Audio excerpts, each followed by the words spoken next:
What's good, everybody? Welcome to the What's Good Games podcast. I'm Andrea Renee, joined by Alexa Ray Correa. What up?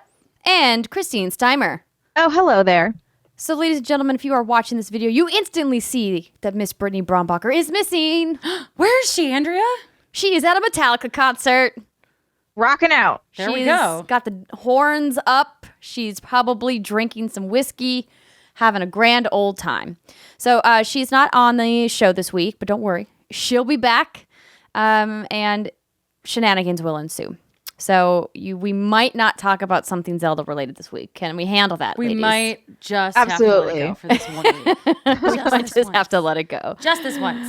I would love to tell everybody out there listening that this week's episode of the What's Good Games podcast is brought to you by one of our fantastic sponsors, MacWeldon.com. Alexa Ray, Hello. have you received your Mac Weldon accoutrement?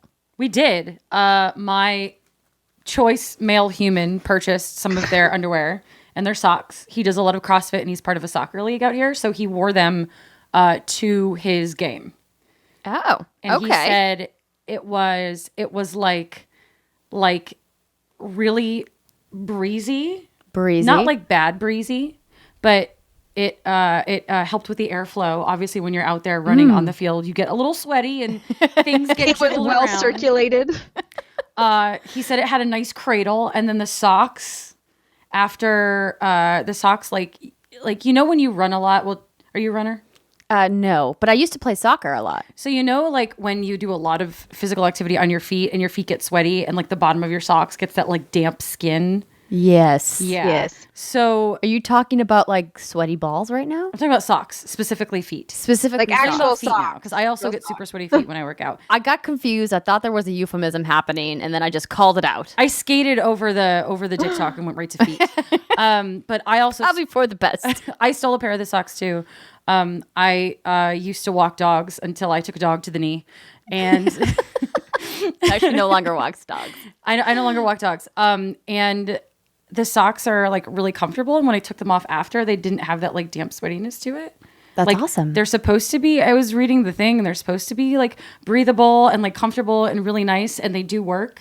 I really like them. I think I'm gonna buy myself some of these socks to work out. I got the ones that are like the peekaboo sock that like hide underneath your shoe. Oh, nice. The invisible socks. The low cut Yeah, ones. the low cut socks. I call them peekaboo Yeah, socks. I can't wear I got a couple of those pairs. They're too big for my feet. And for reference, I'm size 6.5 women, so I have tiny feet.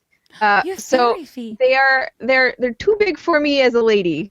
So I'm giving them to John when I that's go. kind. That's So- cute. He will take your socks. So for Yeah. people out there that are not familiar, Mac Weldon is a premium men's essentials brand that believes in smart design and premium fabrics. They claim they are better than whatever you're wearing right now. And let's be honest, guys, I bet some of the boxes that you have are on their last legs. So if you are interested in a smart design, simple shopping experience, and premium fabrics, and possibly the most comfortable underwear, socks, shirts, undershirts, hoodies, and sweatpants that you will ever wear, then you need to go to MacWeldon.com. They also have a line of silver underwear and shirts that are naturally antimicrobial, which means they eliminate odor, and none of us like odor. Nope. So when you check out, it's super easy. It's just like shopping online anywhere. You want to make sure to enter that promo code WGG. That's WGG, and that will score you 20% off of your price. That's a pretty good deal. It is a pretty great deal. Time to retire those 2012 Fruit of the Looms. Get on it. Exactly. Get yourself some new fancy boxer briefs, Upgrade. gentlemen. Undershirts. They even have polos. Check it out. They're very flattering. Don't forget that promo code, WGG. Thank you so much, Mac Weldon. And we want to give a big shout out and thank you to all of our Patreons out there, our patrons, excuse me. Patreon.com/what'sgoodgames is a great place to find exclusive behind-the-scenes photos, videos, podcast streams. We are just getting ready to post our exclusive Patreon video. I edited it yesterday. I edited it this morning. Oh my gosh, where's time going?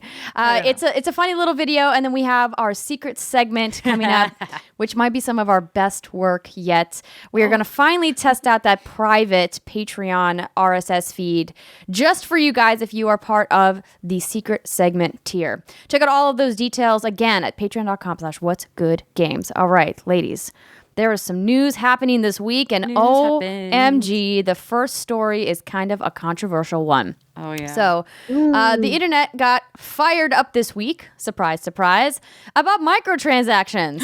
What? Surprise, surprise. The dirty, dirty word, microtransactions. Deja vu.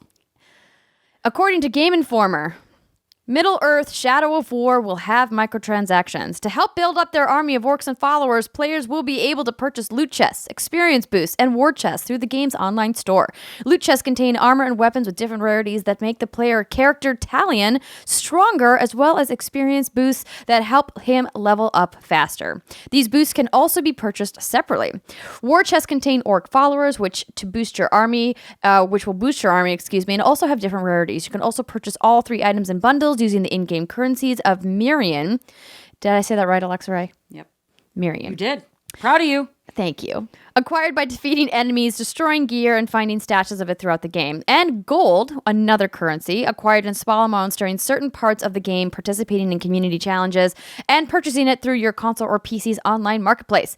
In its official forum post, Monolith, the developer of this game, is quick to point out that gold is only meant to save players time that they'd otherwise spend fighting battles for loot, and will not offer players an advantage over other players.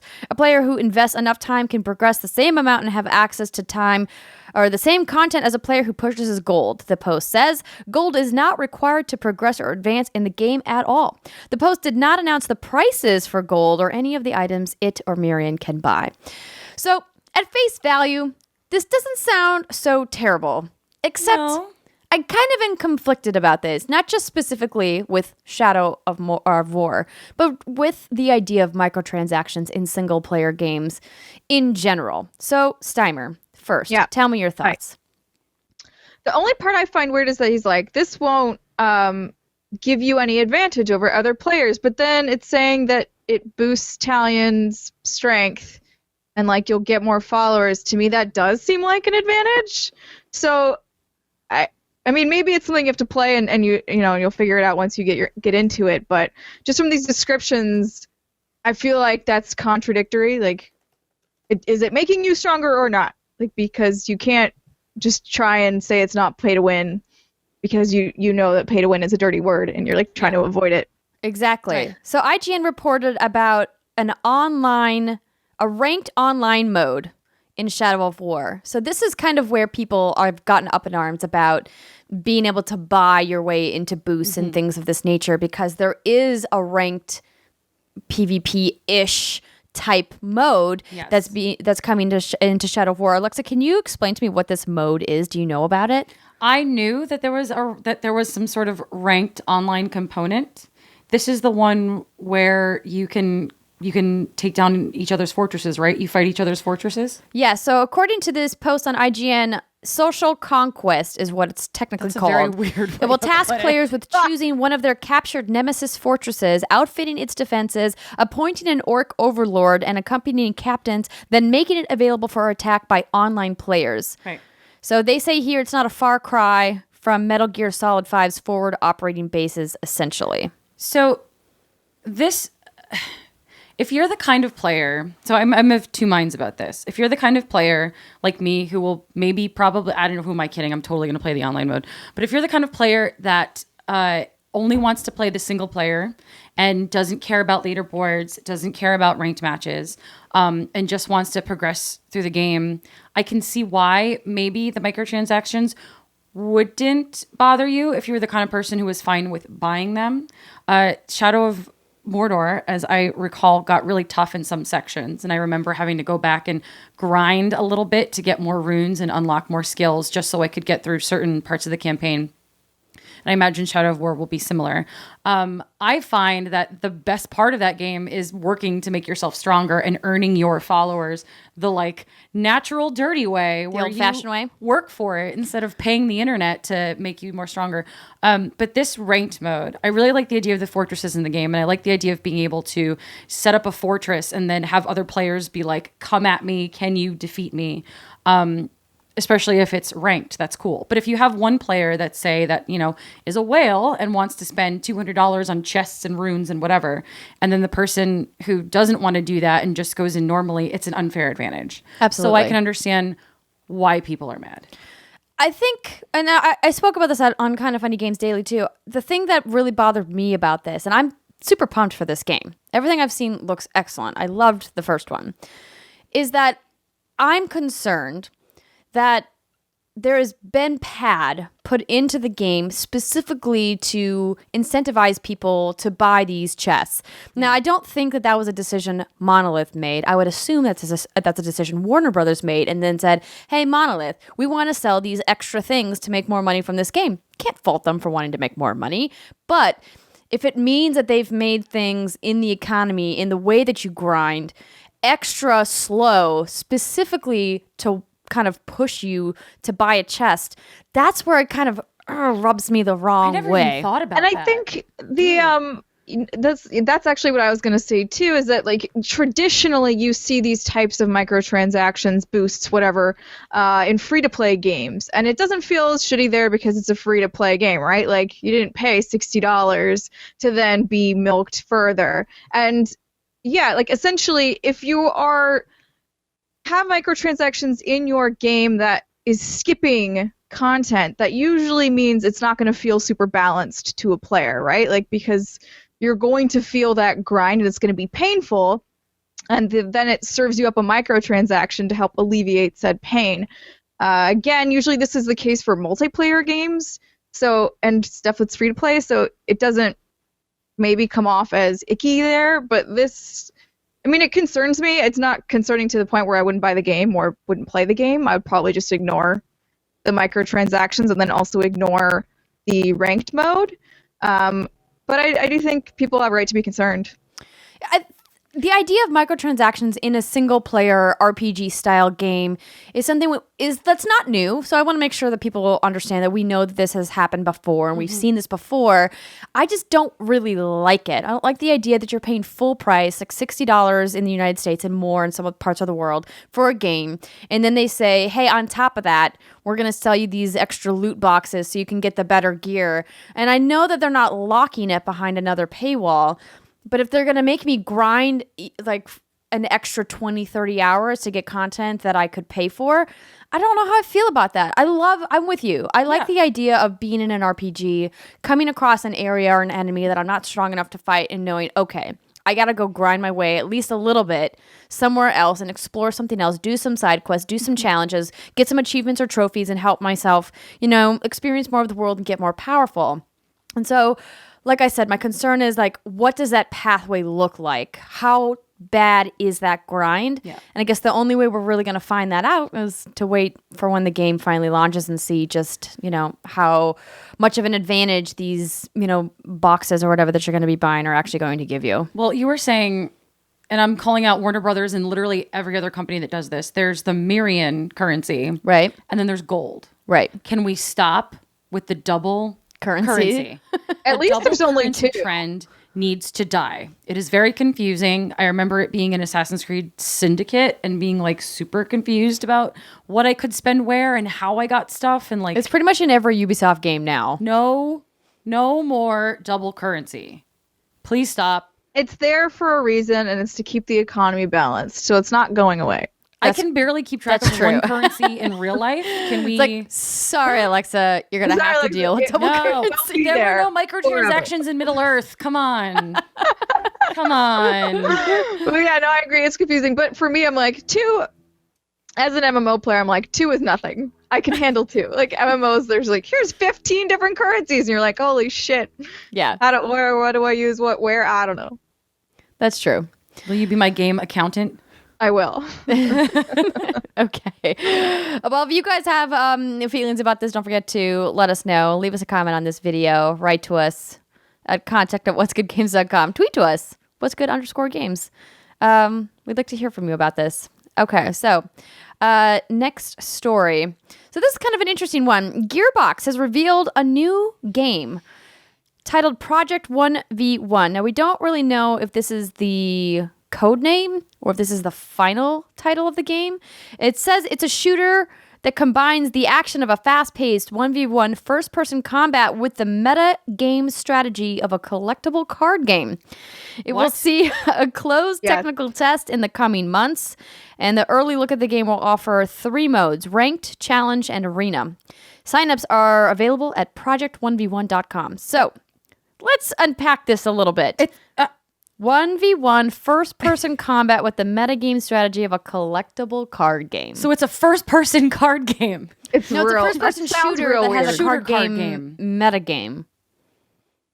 But okay, hold on. Can you read it again? Can you read it again? Yes. So it's a 1v1 first-person combat with meta game strategy of a collectible card game. So I think the thing to focus on here is the 1v1 first-person combat. Okay, so it's a and it's 1v1. It's a shooter. So it says it's a shooter that Gearbox says combines the action of a fast-paced 1v1 first-person combat. So if it's a shooter, if it's a first-person shooter like Borderlands, another game that Gearbox has made, that's 1v1. It's competitive. I've never seen really a 1v1 shooter that's ranked. Maybe there's like a special mode of a very popular game that I'm just not thinking of that's 1v1 specifically. I know 3v3 is something that exists. But like 1v1 is kind of like, well, if you shoot somebody, they're dead and then it's over. And then you have to start over. There has to be something balancing that out. Like, do you shoot them and they're done? Is it like 1-2 switch where one person gets shot and that's it? Or is it like maybe it's like best out of X amount, best out of something? Or maybe there's like a respawn period where you can run around and take all their shit or something.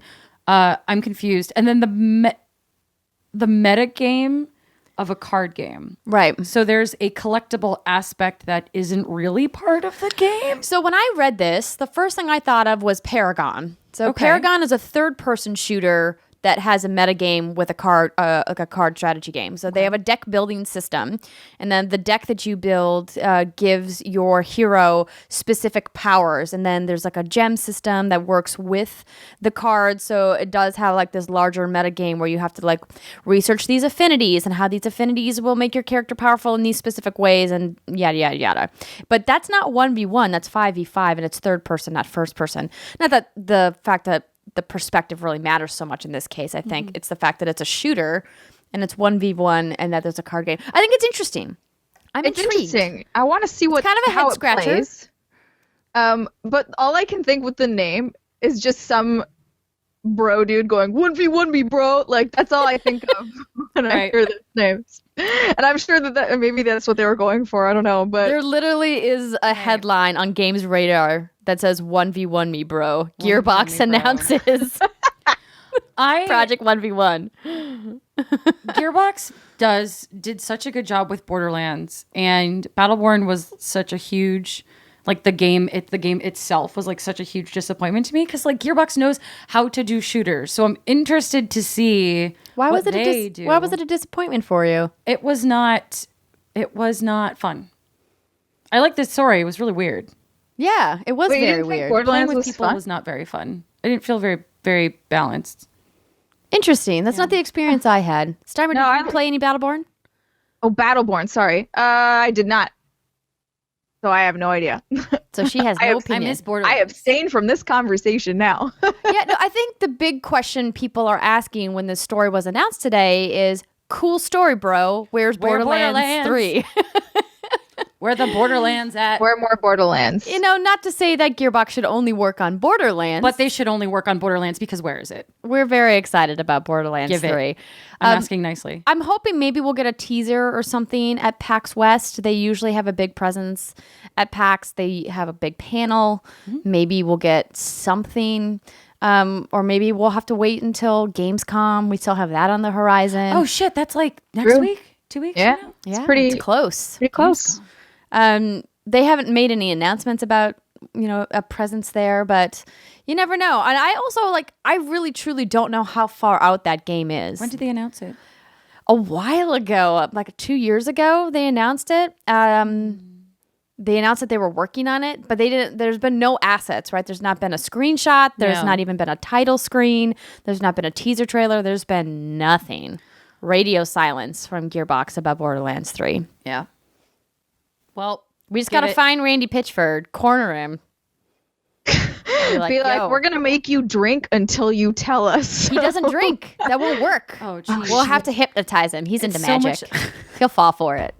No, probably not. He'll probably look at us trying to hypnotize him and be like, really? He'll just hypnotize you back. I'll just really you're trying to use magic on the Magic Master. It's not going to work. There is no Borderlands. Well, we'll keep an eye on this. We'll try to get our little mitts on this closed technical test and see if we can play some of it and then talk to you about it. Yeah. I'll ping some people over there and be like, please let us play. We'll see how it goes. Speaking of new card games... Oh boy! Valve, based on Alexa's Valve is favorite making franchise. another game. It's happening. But wait, don't tell me it's Dota 3. I'll die. It's not Dota 3, but it is a Dota card game. Artifact, the Dota card game. So, as you may know, the International is happening right now. People are playing lots of Dota 2. It's okay, Alexa. I hate it. So, on stage in Seattle, Sean Day9 Plot, who you guys might know, said it's not Half-Life 3, which obviously people are like up in arms about. He insisted that the game was not a re-release or fine-tuning of an existing game a la Counter-Strike Go or Dota 2. Then he introduced a 35-second teaser video, which admittedly gives like no information. It's just the logo. It says the game is going to publicly launch sometime in 2018. Now, we didn't get any details about the game. IGN had some, actually. It sounded like it was going to be, like, there'll be 3 lanes similar to a MOBA. Yeah. And then, like, you can put the heroes down and kind of move them in between the lanes, and you'll have minion cards that come out, too. So it sounds similar to other collectible card games, but also different in that way. Because the only one that I know of that does lanes is the Elder Scrolls one, Legends. They have 2 sort of columns, but I don't think you can move cards in between the lanes, or can you? I can't remember. I haven't played it. I've only seen videos of it. I've also never played it. Oh, okay. But according to the story, it is a digital card game. There was no mention of an actual physical release, so this is very much like Hearthstone, in the sense that you are going to play it online. I think this is not a surprise, right? Like, no. I mean, Dota is huge for them. It generates a bunch of money. They've looked at Blizzard and seen their success with Hearthstone, seen what Bethesda is doing with the Elder Scrolls Legends, and obviously there's a variety of other popular card games out there, and they want to, jump on that train, and it's an easy win for them. I just think that why, Valve? People have been waiting for so many years for you to make a nice, big, standalone tentpole game. It doesn't necessarily have to be Half-Life 3 or Portal 3 or Left 4 Dead 3. Left 4 Dead. But it could be. It could have been. You could have done that instead. I wonder if they're just done with that. If they're just like, you know what, it's not even worth it. They're just sitting on piles of money. Like, let's be real. They're just sitting there like, like throwing gold coins in the air. Valve is where game designers go to retire. They go and then they tootle around with stuff, and then like maybe a game gets pooped out. They go there to like experiment. Valve is an experiment tank. So maybe they've been experimenting with this for a while, and this worked internally, and playtesters liked it. So this is what they went with. And there's got to be maybe one guy or girl in a corner in the dark somewhere making assets for Portal 3. You think so? Maybe. There's got to be one. If you're that person, please let us know. We'll send you snacks. How do you ladies feel about those 3 franchises? Do you have any kind of personal connection to them? Do you want them to come back badly? Will it make or break your life as a gamer if you never see those franchises again? Well, Half-Life, not so much, but Left 4 Dead and Portal are just brilliant games. They're brilliantly designed. Like, they have a premise that is intriguing, and it's enough to carry you as a narrative through line through playing. Left 4 Dead 2's co-op is amazing, and we haven't really seen anything really like it up until like Splatoon 2, which I'll talk about later. But It's just so good. Like, I would love that. I would love an updated version of the Left 4 Dead multiplayer to like play with my friends. You're not alone. No. Yeah, I agree. I mean, I wouldn't be devastated by any means if they never made either of them again, but I think that those are both really solid franchises, and it would be sad to see them go the way of the dodo so early in their lifespan. After our conversation from last week, I had instant regret about choosing Kingdoms of Amalur in our third segment. And after we wrapped and I, edited the show, I was like, damn it, why did I not bring back Portal? Portal would have been the perfect franchise to bring back. Portal 2 It's so good. is probably one of the few perfect games I've ever played in my entire life. Like, Agreed. flawlessly perfect. But you left it to die. It's too late. I didn't leave it to die. You made your decision. No. You made your choice. It's always hard. I always take forget about backsies. games. I know, right? Yeah. It is. It's true. You get time to think, and then you're like, damn it, I had a better answer. Hindsight 2020. Exactly. So this story I didn't put on the rundown, but it happened today, and I feel like we should talk about it. Mm-hmm. So, according to this story on GameSpot, there was a big No Man's Sky update that's going to launch this week on PC and PS4 for free. So the next big update for No Man's Sky is coming soon, following a weird ARG campaign. Developer Hello Games today announced that Update 1.3 is coming out this week. Atlas Rises, as it's called, will be free on PC and PlayStation 4, just as the previous updates have been. The update focuses on improving the central story, while it also adds a fast travel feature by the way of portals.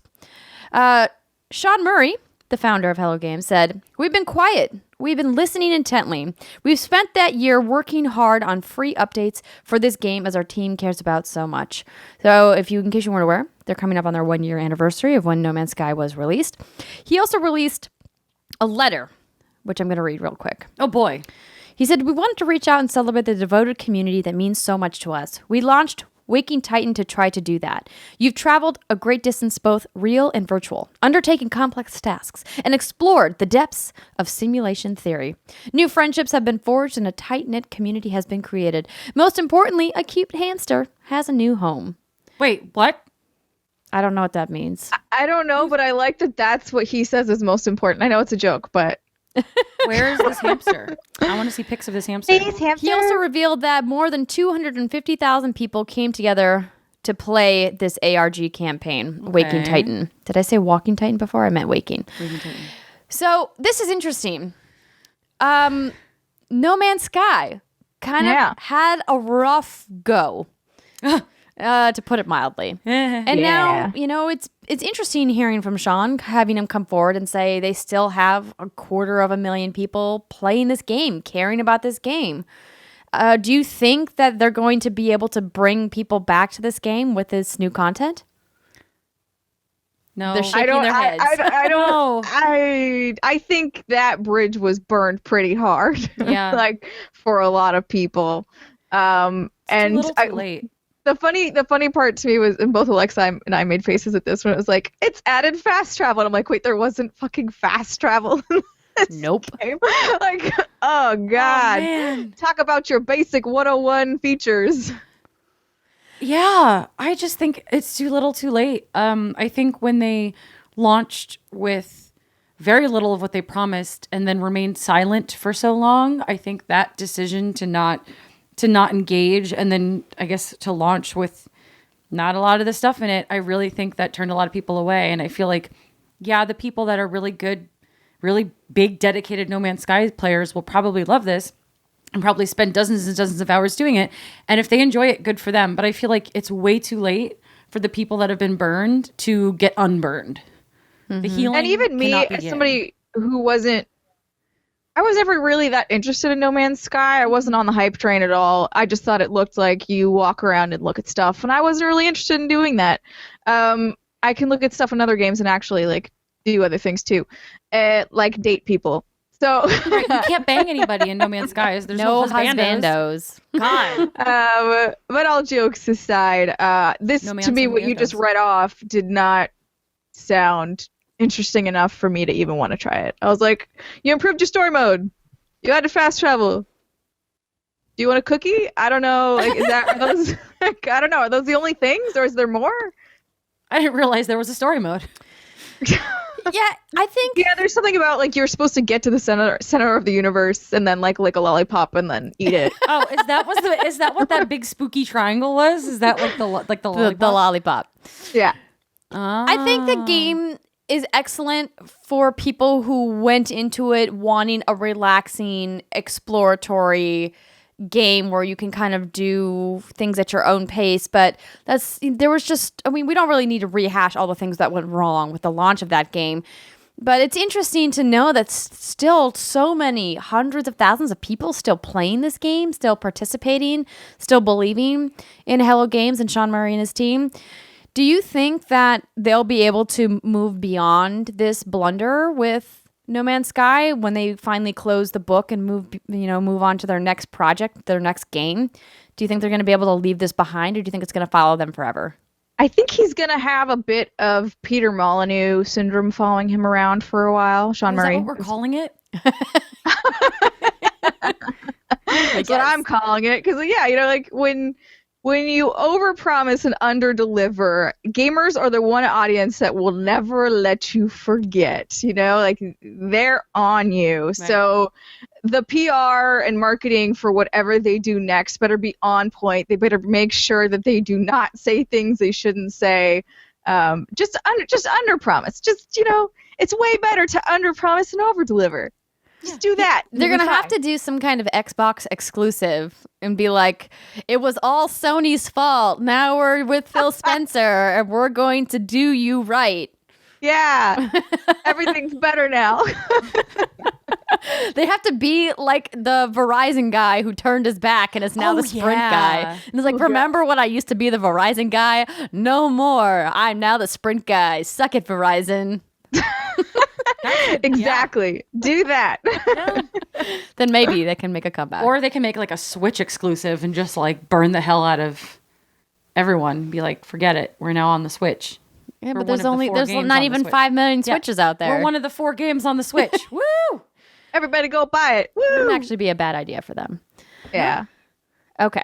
So I was on the fence about adding this last thing. Do you guys want to talk about this permadeath thing in Hellblade, or do you want to not? I don't know too much about it. I only have seen some reviews and like thought the game looked interesting. We talked about it earlier in the week, and some people were upset because they thought it was spoilery. So we'll talk about it. I'll mention it briefly. If you are playing Hellblade, Senua's Sacrifice. Senua's Sacrifice, yeah. And you don't want to know about the permadeath feature, and you somehow manage to avoid seeing stories about it on the internet, please skip ahead. Skip ahead to the next segment.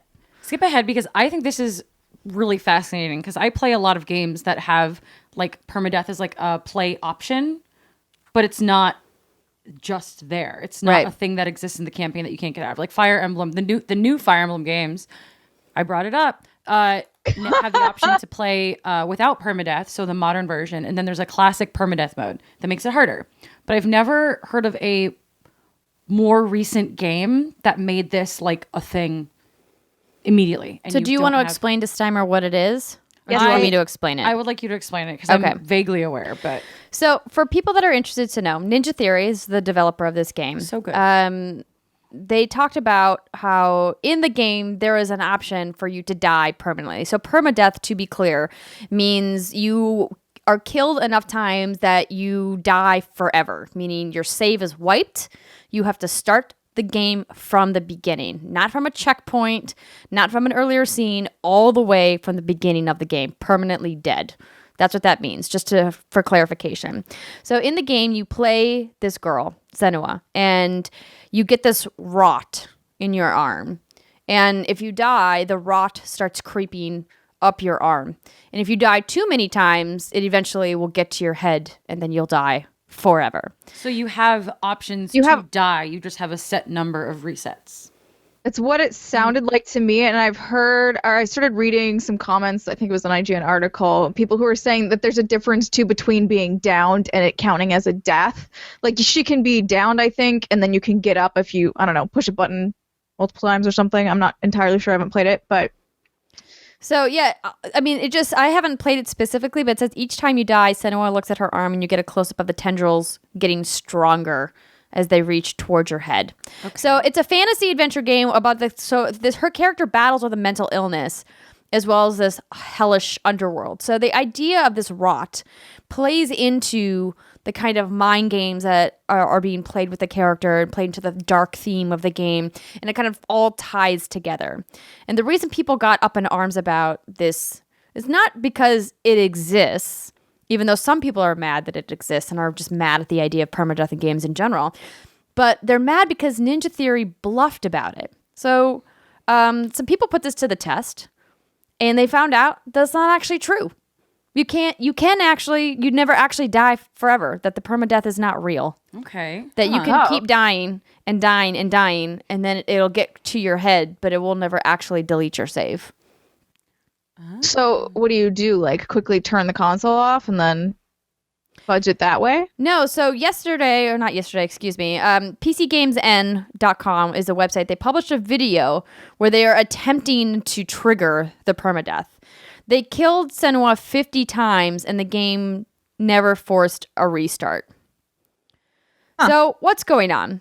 Over at Eurogamer, their reviewer spent the past day and a half trying to work out how the tendrils actually worked. Ninja Theory hasn't officially commented on these people trying to break the permadeath in the game.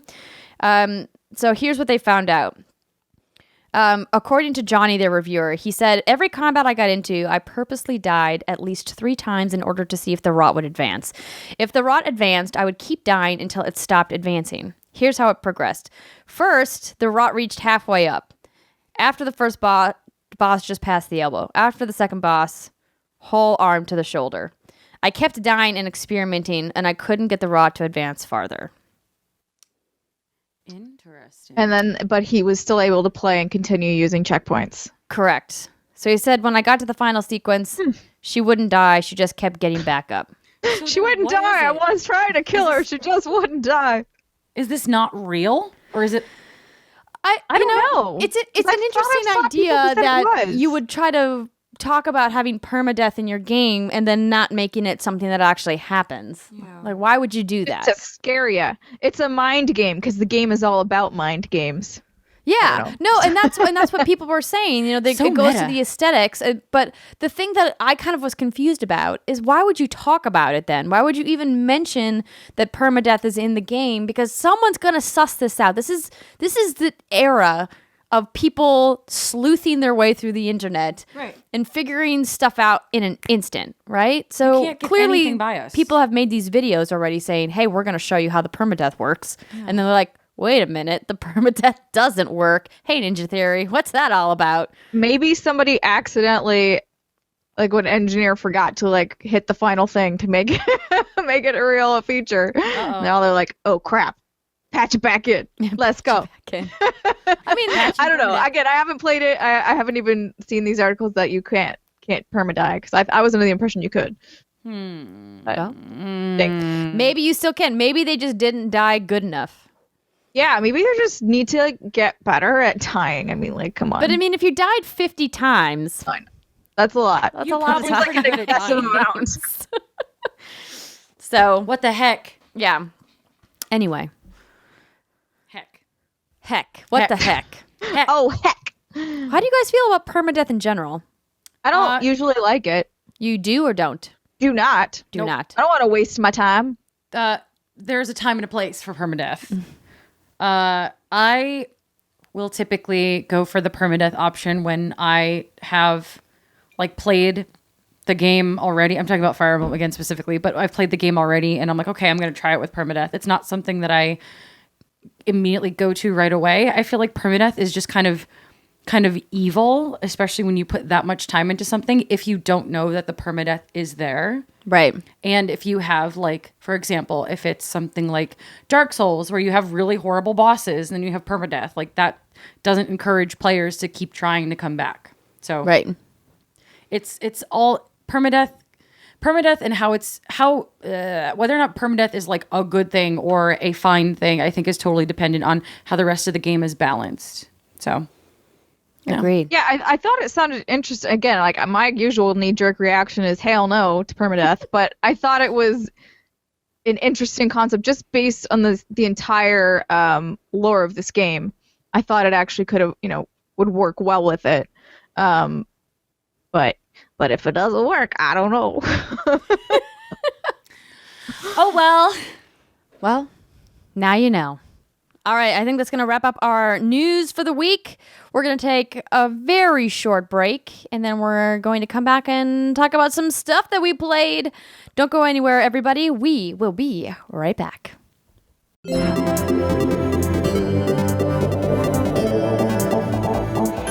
Welcome back, everybody. This is the What's Good Games podcast, and we have a very special segment 2 sponsor. We do? Yes. Who? Well, let me read it for you. And I have been instructed to read this exactly as is. I'm excited. I conjure thee, empowered with the strength of the greatest power. I command thee, creature of the water, bring forth life unto this world. I command thee, come at once. Oops. I've just read an ancient ritual and have summoned the ghoulies, a group of demons hell-bent on wreaking havoc at any cost. Whether you're in the market for a baby ghoulie, a cat ghoulie, a rat ghoulie, or a fish ghoulie, these adorable foul-tempered critters have got you covered. College-educated and ready to rock, there's a ghoulie for any occasion. Whether you're looking to terrorize a college campus during prank week or just want to add a dash of fun to your amusement park funhouse, they'll remain visible only to you and obedient at all times. Available for weddings, bar and bat mitzvahs, corporate events, and more. Ghoulies. They'll get you in the end. Did you say that these ghoulies were college educated? Maybe. Dang. Yes. I've never had a They're very college-educated smart ghoulie ghoulies. before. They are college educated. Wow. Even the cats and the rats and the fish. I bet you the Dang. fish and the cat ghoulies don't get along. Probably not. I bet you they do. I bet because they're college educated. They're not like some savage ghoulies over there. They're sipping tea and smoking on pipes. Do you think Ghost and Maverick would get along with a cat ghoulie? That's a great question. If only we could find out. Oh, Look boy. out. There's ghoulies everywhere. All right, so, Miss Alexa Ray, Hello. what have you been playing? I've been playing Splatoon 2, and I wore my Splatoon hat. I'm so excited to great. play this game. So I finally got my copy. It's in my Switch. I finally, for the first time, hooked up my Switch dock to the television. Dang. I have never played my Switch on the TV. Wow. I've only I ever haven't played either. it in handheld mode. Wow. Yeah. Welcome. So I was ready, and then I got distracted by V42 from Paragon. So tell me all about Splatoon 2. So, Splatoon 2 isn't a sequel so much as it took basically what worked from Splatoon, which was all of Splatoon, and then all of that post-launch content, like all those new weapons, all those tweaks and small updates, and wrapped it together and released it as Splatoon 2. And the one big new thing gameplay-wise, I'll get into multiplayer modes in a second, but the one big new thing gameplay-wise for Splatoon 2 is you can purchase, let's say you go into a online match and another player has like a gun or something that you haven't seen before, you don't have. Once you see it, you can actually go back and buy it if you have the money for it, if you've earned enough currency for it through playing the single player mode and through playing online. And they will randomly generate buffs that you can then scrub and then pay a hefty sum of in-game money to assign a specific buff to one of your weapons. So you can essentially, that's like the easiest way I can explain it without getting into the nitty-gritty of it, but you can basically customize your weapons, which is pretty cool. It is the same Splatoon. There are a lot of different maps. I played most of the weekend. I played in Splatfest. which was Nintendo does this cute little thing. Was that the thing? The mayo versus ketchup? versus Yeah. ketchup. Which one were you? I was team mayo because ketchup gives me acid reflux. Yeah. Well, there you go. And mayo, That's the thing. Mayo's in Tomatoes. all sorts of things. right? But then without mayo, like aioli wouldn't exist. Exactly. Aioli? Aioli wouldn't exist, and Yeah.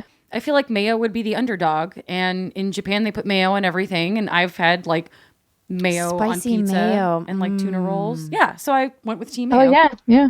And team mayo, team ketchup was winning as of Saturday afternoon, and then in a wild upset in like the last 2 hours of Splatfest, team mayo like overthrew team ketchup. Yeah. Nice. It was really, really great. I did run into some issues with people. Like, so Nintendo has set it up where the opposite team can't camp outside your spawn point, which is something that I really like about Splatoon's design in general.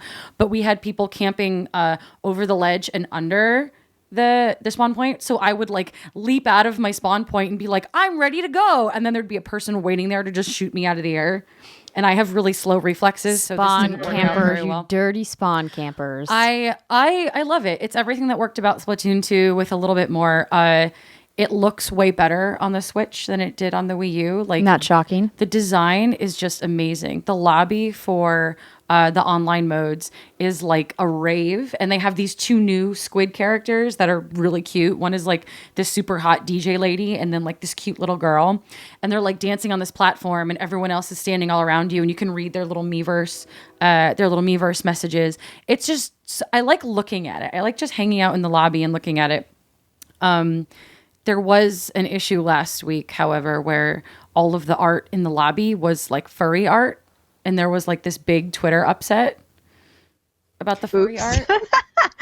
Was it intentional furry art Yes. or was it accidental furry art? was You intentional can't furry art. accidentally furry. I love the Splatoon. I don't know. I could imagine Nintendo making accidental furry art and then somebody going like, No, it was hey, intentional furry art. It was like other people's furry art. And they made like it, somebody from the community's furry art? yeah, That it's they like just furry took? art. Yeah. That showed up over their head while they were in the lobby. So did Nintendo do this or did the community do this? It's the community. Like Community Nintendo did has it. no control over it. It's the art that fans have made. And Nintendo has set it up now so that in arenas, it will randomly pull art made by players and display it on the billboards around the arenas. So like for Splatfest, the mayo and the ketchup ink looked really like the ketchup ink looked like blood and the off-white mayo ink looked like another bodily fluid. Yeah. So it looked really, really gross. So on the wall, I jumped into a match and someone's art had like, it was a picture of, if you've seen Batman, Pyre-Man, it was a picture of Batman yelling the word blood like over the arena that someone had drew. Like it pulled the random art. It was cute. It's cute that they're like giving their community more of a. Is cute say the in it, word that but you're going with here? No, because the ink looked really bad. But good job, Nintendo. It was a really fun Splatfest. The one thing I don't like about Splatoon 2, period. I love the online modes. I like that they've sort of tweaked it a little more to make you feel more accomplished. Two things.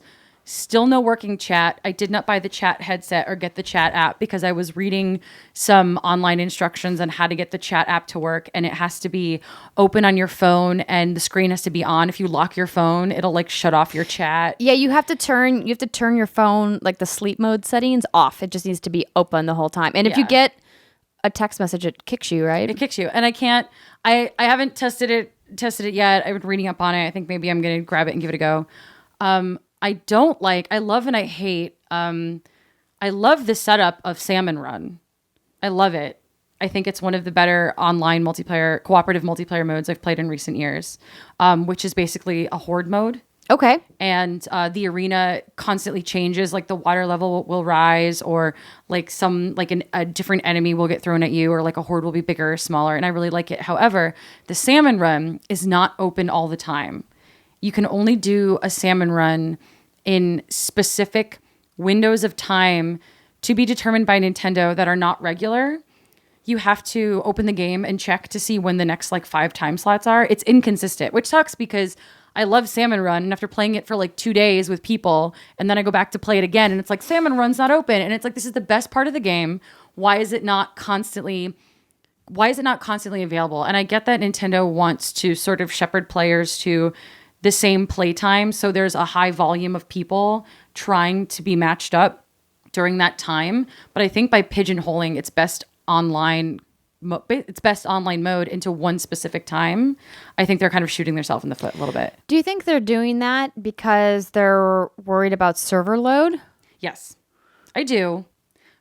But I don't care. I don't care. I'm still mad about it. Yeah, I'm like you talking about it. I'm like, oh, that sounds fun. And then you're like, you can only do it certain times. Like, well, screw it. I guess I can't play it then because probably won't be a time when what if it's the time where I can't play it? Right. And I just don't get to enjoy this mode? No. Why? Because if it's a if it's a cooperative mode, like, why wouldn't we just be able to party up and go do it? Play with people on your friends list or whatever? Right. Exactly. And it's not I can understand them doing that more for a competitive mode than I could for a cooperative one. It super bums me out because, like, most other companies have figured out how servers work and how to handle online server modes, and like the other Splatoon worked fine. So I don't like if there's I don't want to like be like, oh, maybe they're testing to see how popular this mode is, but like all your other modes are open and you can sign on every time. You have players around the entire world signing on at different times. It works okay for Mario Kart, like online modes in Mario Kart work totally fine. Maybe they were just testing the waters since it's still pretty new. Maybe they're going to testing the waters. Yeah, pun intended. Maybe they're going to bring this online in a all the time kind of way once they get a handle on it. Yeah, I've seen and heard good things about this. I'm intrigued about the gun system. Yeah, you're a shooter lady, so that's right up your alley. Yeah, there's like a paint roller gun. That one's actually my favorite. It's a giant, just like a paint roller that you would use to like paint a wall, and it's a big one, and you can pick it up and flick paint at your opponents, or you can literally run with it on the ground and roll over them and like splat them. Like, it's a really easy way to take out multiple like people. A steamroller? Yeah. Just like except you're a paint roller. I like that one. And then I really like the old like classic gun, like the default gun they give you. I know a lot of people trade it out right away, but I really like it because it's very simple. And then you can throw bombs. You can throw paint bombs. I feel like we need to do a real life Splatoon video of us running with around shooting each other. Oh. Wouldn't that be fun? Like can we use paint that is not off-white paint balloons instead of water balloons? Yeah, I'm gonna do that. stew on this idea. I like it because I want figure to some shoot stuff out. We have to find a place people that wouldn't mind us getting egregiously dirty. A paintball place. Oh, there we go. Like, I'm sure. I don't want to use paintball paintball guns. I don't want to use paintball. No, because those things I don't want hurt. bruises. But like rolling somebody with a giant paint roller sounds fun. Mm-hmm. I also want to put paint on people. Let's do it. Let's look into this. Fun. I really like this idea. Okay. But I also just want to play the game with you guys. Alexa, I gave you my friend code and you never added me. What? Wait a minute. When did you give me your friend code? Like a long time, like 3 weeks ago. I gave you I was like, I just got Splatoon 2. I'm not whatever. Well, this sounds like we should do a stream. I have like 60 unresponded friend requests. So What? if you're one of them, I'm really sorry. I don't know. I'm really bad at it. No, I gave it to you so that you could add me because I'm Give a it to me again. Nintendo I'll add you when I noob. get home. Yeah. I promise. Okay. Hey, take your business elsewhere. We're doing a podcast right now. But Splatoon. Sam, have you played it yet? I only played the single player stuff because I was on an airplane, campaign stuff. I haven't gotten a chance to actually jump into multiplayer modes. Number one, because I kind of wanted to wait for you guys. I wanted to play with you. Yeah. And that's really it. Because I don't like doing multiplayer on my own. That makes sense. You're not alone. And Alexa will will fix multiplayer the with chat you. problem by just getting on Discord together, and it'll be fine. Yeah, we can do that. That's like a really good solution. I know Nintendo. I'm not going to open the old argument of Nintendo. Everyone else has figured it out. Why are you trying to reinvent the wheel? But I don't know about that. What we'll do to solve this problem is people have been asking for this anyway. We're going to create a What's Good Games Discord channel. I haven't gotten around to doing it yet, but it's on my to-do list, people. I hear you. I know you want it. Especially for our exclusive streams, it would be great. So here's what we're going to do. We're going to make a Discord. It'll be great. We'll play Splatoon 2 with everybody. It'll be lots of fun. We'll splat. It'll be good. Splats. Steimer, Yeah. what have you been playing? Well, it's a good thing I didn't talk about Pyre last week because I have not had a chance to play anything this week at all. I went to Boston over the weekend for like a family trip, and I brought my Switch with me, but I didn't actually end up using it at all. So no more Zelda for me. But so Pyre was the last thing I played, and I still have fond memories of it from last week. So let's talk about it. Yeah, so the thing that I love most about SuperGiant games is extremely superficial, but I don't care. I think their artists are top-notch. Mm-hmm. That's not superficial. Art is a huge part of games. I know, but it's like, well, it's pretty, but how does it play? And we'll get to that in a minute. But I want to talk about how it looks first.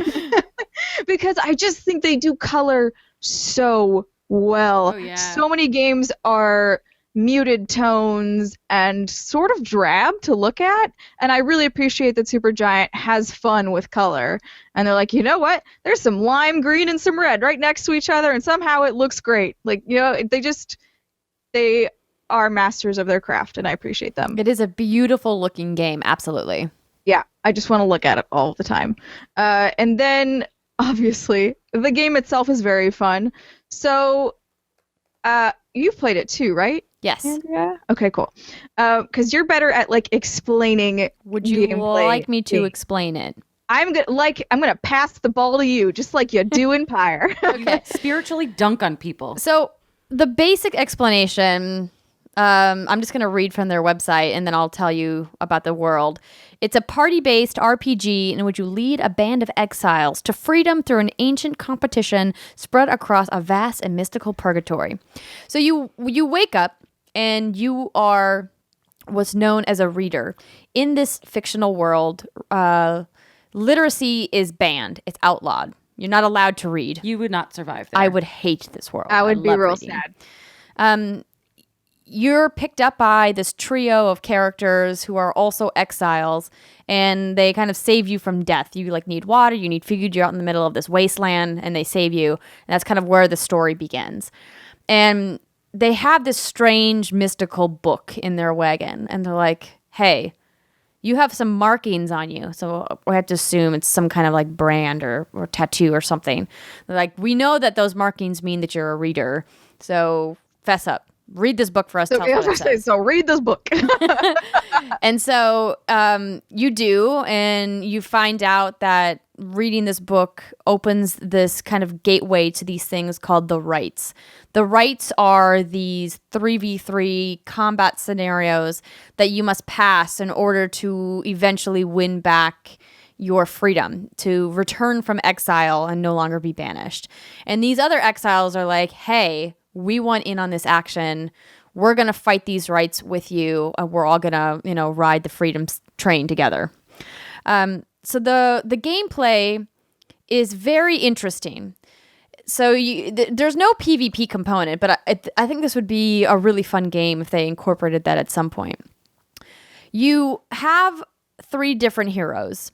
Each one has a unique skill set. They move at different speeds. So there's a little guy who's quick and can jump high. There's like a average sized guy who moves at medium pace, but he can do these cool flips. And then there's like a really big character. She moves very slowly, but she's got a really powerful like stomp ability, and she's got like a rush ability. And these are just the 3 starting characters. As you progress, you'll meet other people along your journey, and your team will become bigger, and you can kind of decide who you want to take into the right with you. And what happens when you're in the right is that there's an orb that drops in the center of the court. You have to get the orb before the enemy team does. And then once you have the orb, you have to deliver it into the pyre of the enemy team. So at each side of the court, there is a circular pyre. Once you drop the orb in it, it goes up into flame. And you have to do this a certain amount of times to extinguish the other team's flame. Each time you kind of, dunk the orb or shoot the orb into their pyre, how you get it there determines how many points you take off of their pyre. Now, your character has an aura around you, and when you're holding the orb, your aura goes away. And this is important because the enemy team can extinguish the aura of your teammates, And so you have to constantly be managing where your teammates are in relation to the enemies, because if they extinguish your aura, then you're banished temporarily, meaning you lose a player. So you're down a man or two on the field. And so it's an interesting dynamic between the two teams of managing, okay, who can move the fastest, who can throw the highest, who can jump the highest, because you have a stamina bar you have to manage. So you can't just run endlessly. You can make short sprints, but then if they come after you, they can steal the orb from you. And as you progress through the game, the complexity of the design of the courses, of where the pyres exist on the map, and the complexity of the moves that the enemy teams have is really well executed, in my opinion. So now that I've kind of explained the gameplay, Steimer, tell me what you thought of it. So I've really been enjoying it. When they first announced Pyre, I was a little confused, and I thought it was a PvP game. And then I was like, nope, I'm not interested. And so then when you guys were talking about it and you were like, no, it's not. I was like, oh, all right, cool. Like, I will go give it a shot now. But like you said, I do think it's ramping up quite nicely. It doesn't just immediately kick your ass. You know, it's kind of like, all right, let's get a little bit harder. And I've gotten, how many more people do I have now? I think I have 2 extra folks in addition to the main 3. The last one I'm in love with. Is he the husbando? Are there husbandos? No, he's an adorable little imp, and I love him, and I hope they make a plushie. And it's just like the characters are great because, again, their artists are amazing. And then I love the way that they all play individually. So each thing has its own special moves, has its own amount of stamina, like whatever they can kind of do. And I've been enjoying mostly playing as Rookie, who's the dog-ish type person. He's technically that's his race in the game. Okay. Well, I made him shave his mustache. I made him shave his mustache too. It was a weird, creepy mustache. It was a creepy. You have a character, so in between these rites, you're in the wagon with these other exiles, and you can have conversations with them, and you can also level them up. So there's an RPG component to the game. They each have their own. They each have their own skill trees, and they all have some spare time in between certain parts of the game where you have to choose. It's sort of it's sort of like Persona in that way. Like you have to choose how to manage your time, and you can either level up somebody by spending time with them individually, or you can go hunting for items that you could then sell to then purchase to then equip on your friends and make them do better, cooler things. So I've been enjoying that. It's not an overly simplified game. There's a lot of complexity there that you can dig into, or you can just go dunk on people if you're good at it, which I'm not. I've been like zipping around as Rookie, but sometimes, you know, that strategy doesn't always work. So now I'm trying to learn how to use, I forget her name, but the giant girl. Jody? Starts with a J. Yeah. And using her as sort of like a blockage system because her aura is so big. But then obviously making sure that she's not too vulnerable in because you can still get murdered, essentially, if they blast you with their aura.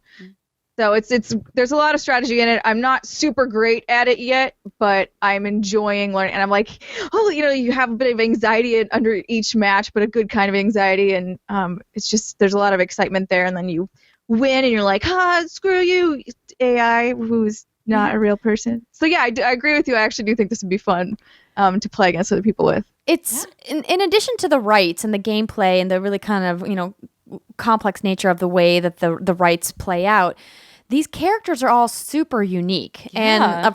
And what's great about it is that the dialogue happens with text on screen, and they each have a voice, but it's all gibberish. So they are talking to you, but you can't, it's not actual words. There's no real language. It's like some kind of made-up language that SuperGiant created.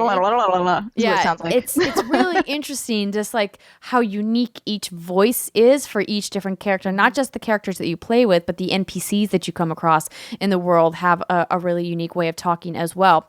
And of course, the fantastic, beautiful music from Darren Korb, the composer. It's so good. At SuperGiant Games. So good. Wonderful, wonderful music in this game. And then another thing, I'm not sure because I obviously have only played through it once, but maybe Andrea, you can speak to it if you made other choices. When you are talking with your companions, you make certain choices on what you can say back to them dialogue-wise. I've, for the most part, successfully given them hope at the end of that conversation. It'll be like +1 hope. But with I can't pronounce her name, Jill, the giant girl, Jody, yeah. Just call her Jody, yeah. She, I accidentally like told her I was afraid of her, and then it was like -1 hope, and I was like, oh no, I'm so sorry, crap. So I liked that. I appreciated that there was some sort of a consequence to what I was telling to these people. Yeah, I gave there's other traits in addition to hope that you can give them as well. I haven't gotten a minus anything yet. So I did. I think I'm doing okay. Well, in fairness, Jody's the race that she is she's a demon. Yeah. She's got horns coming out of her head. She's got a giant, amazing braid. Oh God, but she looks so cool. Yeah, the design for that character is really interesting. The design of everything, like the writing, the music, the art, like everything. Like SuperGiant did it again. Yeah. You know, I have to admit, I did not really get into Transistor. Absolutely over the moon for Bastion. Loved that game. I am the opposite. I didn't like Bastion that much, and I loved Transistor. Really? Yeah. You think with me and the red hair that Red and I would have connected on a deeper level. But I think the turn-based part of that game just kind of, I was like, I couldn't get into it. I'm all about what I've heard from turn-based. some people about this game, about Pyre, is that these rights are just a little too confusing for them. I thought that the tutorial that they give you is pretty excellent as long as you take your time through it and read everything that's on screen and don't try to rush your way through it. Because if you don't really learn the basics at the beginning, like the difficulty ramps up pretty crazily once you get, just a little bit into the game. The onboarding is nice and slow, but then they're like, okay, you got it. Here we go. I did actually check because I wasn't sure how good I was going to be at this game. I was like, is there an easy mode? And there is. I'm playing on normal right now, and I've been okay. But I kind of like having that as a comfort. Like, all right, well, if shit hits the fan, I can just bump it down to easy mode and move along. Right. So. Yeah, so you can change the difficulty at any time. As far as I'm aware, that does not affect your progress or anything of that nature. So, but yeah, I haven't finished it yet. I'm definitely looking forward to playing more. So if you guys have played SuperGiant games before, or even if you haven't, if this is going to be your first time, this is a really excellent game. Really having a fantastic time with it. Do it. Highly recommend. And Andrea, you've been playing some more. What else have you got? I know you. So I've been playing two things. I've been playing. I'm deep into Fortnite now, and then Paragon. I'll never catch up. I saw you tweeting about Paragon earlier this week. What happened with Paragon? So Paragon has been pushing and promoting V42, which is a giant patch that is dramatically overhauling the meta for the game. Okay. So for people who haven't heard me talk about Paragon before, I don't know how you haven't. I talk about it a lot. For real, guys. It's a MOBA. It's a third-person MOBA that Epic Games has made. It's been an open beta for a little while now. I've been playing it since its early access days.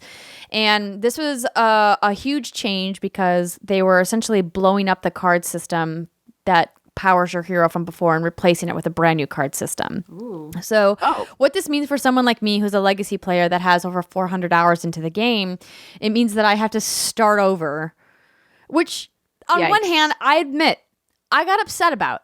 I got really angry. As you should. That's at the beginning. I was like, when I first heard about this, I got to play in the closed technical test of this new update, and I was mad. I was like, man, I've spent a lot of time building my decks, perfecting my heroes, working on my master skins, and now I have to start over. Are they giving you anything as like, here's some new, I don't know what you would do. Oh yeah, so what they've done, they didn't wipe away all of the inventory that I have accumulated over the time. So when I went into this, I had 1.9 million reputation, which is the in-game currency that you earn. What? That sounds like a lot. Million. Yeah. So because the reason I had so much and a lot of other legacy players had so much because there was just nothing to spend it on. Because if you were like me and you got like the ultimate founders pack at the very beginning of early access, you were granted all of the masteries for every character that they released. And generally, you earn reputation through each match. It's the in-game currency that you earn as you play.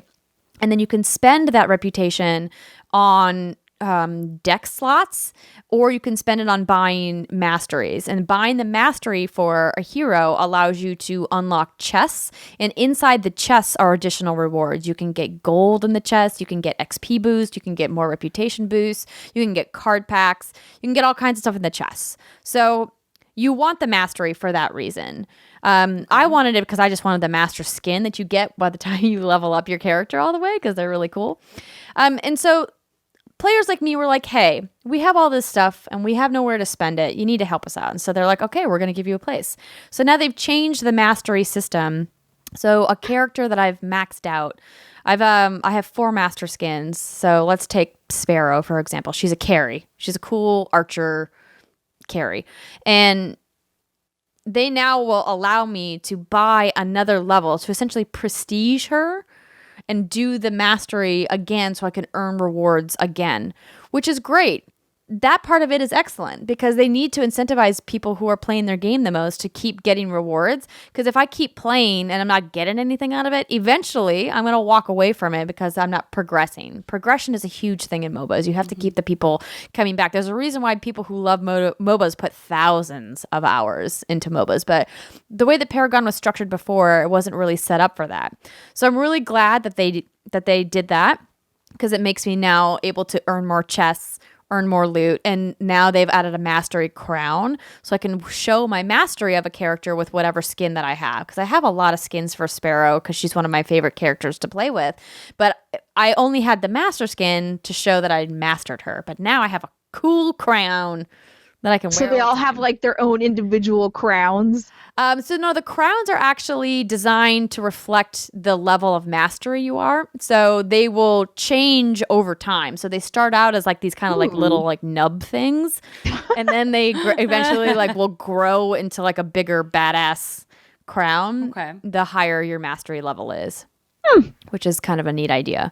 So you'll be able to instantly tell when you're running into other people, you know, in the arena, like what level of a character. Oh shit, they got a crown, run away. Yeah, or it makes you a target. I found when I was playing PvP with my master skin that I would get targeted quite a bit because they're like, oh yeah, you're a master, watch me kill you over and over again. And then I'd be like, no, stop killing And you're like, please no. So I'm glad that they did that. The thing that I'm, you know, struggling with still is there's all of the cards I have to relearn. So I'd spent, there was over 90 cards in the previous version. I'd have to look up exactly how many there were. How many are there now? That's a great question. I don't know because I haven't looked at them all yet. Oh no! But they're all different. Some of the names are the same, but all the attributes are different because they've incorporated a gem system in addition to the cards. So the second currency. well, I was no, about to say, they've Alexa, also added gold into the third game. currency. Get out. Alexa, you were worried about 2 And there's currencies. Paragon It's way more coins. complicated. Get out! Stop with the multiple currency. It is bad. I am not an accountant. I'm bad at You need a spreadsheet in order to figure this shit out. No, exactly, you do. So the thing that's great about this is now that I've overcome my anger at losing all of the knowledge that I had before and having to essentially start over with this new deck building system, is that it kind of has given it a renewed lease for me, right? So now it kind of has given the community an even playing field. Well, sort of even. If you were like a Platinum or Diamond League player, you're still going to be beating everybody. But for people who are like me, who are very comfortable in Silver League, totally okay to maybe scratch at Gold. But I don't, you know, I'm not a serious like professional player. I just like to have fun with my friends. It allows me to now experiment with characters that maybe I wouldn't have played before, or maybe try a hero that, you know, I've been putting off trying because I can, you know, do something different with the deck building. And I can still earn more rewards. They've raised the level cap from 50 to 99. But if you're a legacy player, you got kind of auto leveled. So I got auto leveled to I think 88 for based off how many hours and the experience level and stuff that I had built up from them. So now I can, get close to maxing out, and I can earn new stuff and try out some new heroes and see how things go. Clearly, Epic wants this to be a game that's going to really embody what other MOBAs are doing on a competitive scene, and it just wasn't that before. And they are making changes to hopefully bring in more players and, appeal to people who play other MOBAs. So if you play other MOBAs, and thank you for sticking with this conversation. If you're like, I hate MOBAs, I'm never playing a MOBA. I mean, I adore you, so I've stuck with it. But. Thank you. And also, I've played League, and I just didn't care for it. And I've played, a very smidgen of Dota. Too complicated for me. Paragon was something that was really easy for me to get into. The art style is great. It's third person. It's very actiony. It's got very great shooting mechanics because you have Epic Games, people who have a long history of making shooters. I would say maybe give it a go. And it's free to play. So, you're not spending any money to try it out. So yeah, the thing that threw me off when I played with you is that I am used to League, and I'm used to having that top-down view. See, I don't like that. I like it a lot because I want to see what's going on around me. I want to see if somebody's trying to flank me. I want to see if someone's coming up behind me. That's part of the there's a lot of things strategy, you need though, to know. And actually, Alexa's hiding behind. I want to see if someone's flanking me. Yeah, we're gonna. Yeah, we're gonna teach you. We still have to do our stream, Alexa, where I teach you to play. You're gonna teach me Paragon. It'll be great. The only MOBA I will allow to touch my hands. It's they have a bunch of fun characters, so. Yeah, I've been having a great time with it. Not as cool as DJ Sona. And I've been playing more Fortnite. I am one mission away from unlocking the next map, which I'm pumped about. It's those llamas, man. Those loot llamas. I saw you tickling those llamas. Yes, if you missed me streaming last week, the archive is up. You can watch me tickle some llamas and destroy some stuff. I realized during my stream I never showed you guys my base. Oh. That was a huge oversight on my part. Oh, boy. Oops. I guess I'm going to have to stream Fortnite again. Oh, boy. So I can show you guys my cool base that I'm building. Luckily, I hadn't expanded into Plankerton, which is the second map, because they pushed a big update, because it's in early access. So they're going to be pushing updates quite frequently. But they made a big oopsie and didn't tell their community that they were pushing an update that would destroy the bases beyond the initial map, because they made a change in some of the back-end gameplay that they're like, well, it's not going to be compatible with stuff on this map. So they had to wipe people's bases, and they refunded all of their materials, which is good. So some people got I saw someone tweet that they had 55,000 steel in their inventory when they logged in, because they were like, what happened to my base? I spent 30 hours making that base. So that's a huge bummer that their bases got wiped. And Epic apologized and said, hey, we should have communicated better. We should have told you that this was going to happen, given you some warning. Maybe people could have taken screenshots or whatever. And they could have prepared at least mentally for hey, I'm going to lose all this progress. I mean, but that's one of the downfalls of playing in early access, is that stuff like that happens. So that was bad. And they apologized. They said they won't do it again. They were like, that was bad of us. It doesn't make it, reverse or change, but not much you can do about it at this point. At least they acknowledge that they fucked up. Yeah. But yeah, I'm very much looking forward to playing Splatoon. I'm looking forward to playing Pyre. There's just so many games out right now. I'm still playing Zelda. Uncharted is it's so close. Soon. It's next week, you guys. Uncharted. Is it? Oh, Sonic is next week too. Sonic is here. Yes. Well, I don't care about that as much as Uncharted, but yeah. We'll have lots to talk about. All right, so that'll do it for this week's hands-on section. When we come back, we've got a fun off-topic for you. I think you guys are going to like it. Oh boy. Stay tuned. We'll be right back. All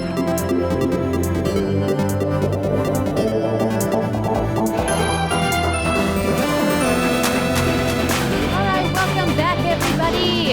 It is the third segment of the What's Good Games podcast. Before we get into our off-topic for the week, Steim Time has got a message from one of our fantastic sponsors. I do indeed. I do. Hit it. So, everyone struggles to feel good sometimes. Yes? I think we can all agree. definitely. All the time. Feeling depressed after a breakup or anxious about a job interview is part of life. But for some people, those feelings never really go away, or it gets worse over time. If that sounds like you or someone you know, you're not alone. And there's help. At TakeThis.org, our friends... Sorry, this is the first time I'm reading this. Our friends have collected advice and articles from mental health workers and other people who've been there. From advice on how to find a therapist to when to know it's time to get help, TakeThis.org is a treasure trove of information about your brain and what to do when it hurts. Take This has been working to bring the mental health care community and the video game community together since 2012. If you or someone you love could use some perspective, visit them at TakeThis.org. And if you have the resources to donate or volunteer, TakeThis.org is where you can do that too. It's dangerous to go alone. Take this. Awesome. Cool. I actually just saw a cool article that one of their healthcare professionals wrote about how getting enough sleep is essential for good mental health. I love Very true. sleep. But it's one of those things that we forego a lot of times, and we do it sometimes to play games. We stay up too late playing games, and it's not good for your mental health. I'm a big fan of the midday nap. Yes, napping is so good. That nap, 20 minutes. I got to bring my Nap Queen pillow out here. It's a pretty good pillow. It's a great pillow. Sleep is also tied to weight management, also, just so you know.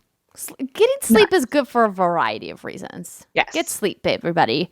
And if you have any questions, TakeThis.org is a great resource. We will be volunteering with them in the AFK room at PAX West. So if you will be at PAX West and you need to take a break, come by the AFK room. We will be there on Sunday.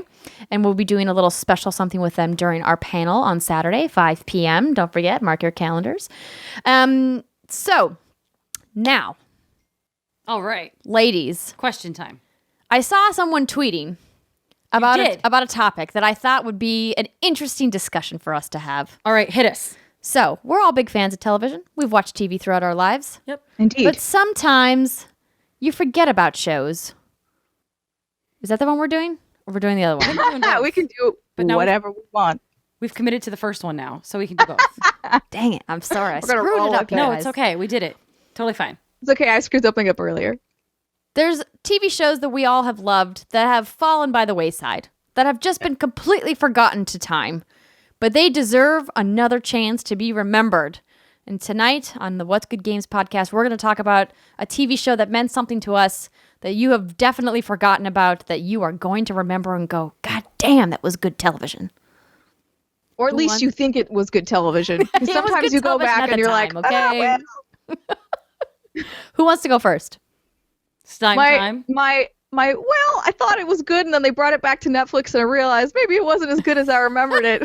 Oh no. What was it? Dinosaurs.